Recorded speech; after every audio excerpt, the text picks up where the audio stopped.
To my first love, Eli, Chicago. This is letters I never sent. A space for the words we wrote but never sent. To people who shaped us and broke us. Dear Eli, it's been, what, 6 years? No, almost 7. You were 22 and reckless with dreams. I was 19 and desperate to be loved. You lived in a tiny apartment in Logan Square. Second floor, squeaky floors, rust-colored curtains, and that smell of burnt coffee and paint thinner. God, I hated that smell. But I came over anyway, every single Friday night. And I brought cinnamon rolls, remember? You never ate them, but you always smiled when I handed them to you, like they mattered. Like I mattered. You'd play that terrible jazz vinyl, something by Kamasi Washington, and I'd pretend to like it just to sit next to you on that ugly green couch. We didn't make sense, Eli. You were storms, and I was trying to stay dry. But I loved you, desperately. You told me once, in that cracked voice of yours, "Don't fall in love with me, Nia. I ruin good things." And like a fool, I took that as a challenge. I thought love was a rescue mission. I thought I could save you. I didn't know that saving you would drown me. That night, March 18th, 2018. I still remember how cold Chicago was. The snow had started to melt, but the wind cut like truth. You left without warning. No text, no call. Just gone. You moved to Seattle. I found out from Marcus. He said you'd met someone new, a bartender named Riley. She had red hair and tattoos and didn't cry when you left. Must have been your type. I hated her. I hated you. But mostly, I hated myself. Because I still wanted you to come back. You took my poems, Eli. I found the notebook missing. The one with my handwriting bleeding between lines. Half stories, half pleas. They were never for the world.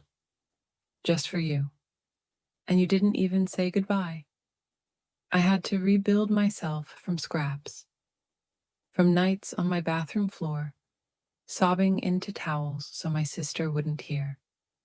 From going on fake dates, pretending I was ready to love again. But here's the truth. I haven't. Not really. Every man I meet, I compare to you. Not because you were perfect, but because you left an imprint. And I haven't figured out how to peel it off. You're the unfinished song, Eli, and I'm the girl still humming it, long after the music stopped. Do you remember the letter I never gave you? I wrote it the night we stayed up talking until 4 a.m. You said you felt like a fraud, that everyone thought you were brilliant, but inside you felt like you were breaking. You looked at me like I was the only one who saw through it. And I did. I still do. That letter said, "You are enough." I wanted to remind you of that every time you flinched at your reflection. Every time you laughed too loudly to hide the crack in your voice. But I didn't give it to you. I held it. Because part of me was scared that if I gave you too much love, you'd run faster.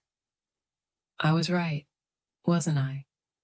If you ever hear this, if this letter ever finds its way to your headphones, in a coffee shop in Capitol Hill, or some late-night drive back from a gig, just know this.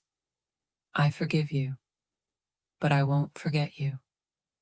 I won't forget the way you kissed my forehead and whispered sorry like it was enough to heal the holes you left. I won't forget how you taught me that loving someone doesn't always mean they'll stay. Sometimes love is just learning how to leave the door unlocked in case they ever want to come home. But I've changed the locks now, Eli. And this letter, it's not a welcome back. It's goodbye. Nia, Chicago, May 2025. Some letters are meant to be read. Others are meant to be released. Have a letter you never sent? Why not share yours anonymously? New episodes every week on Mocha Tales,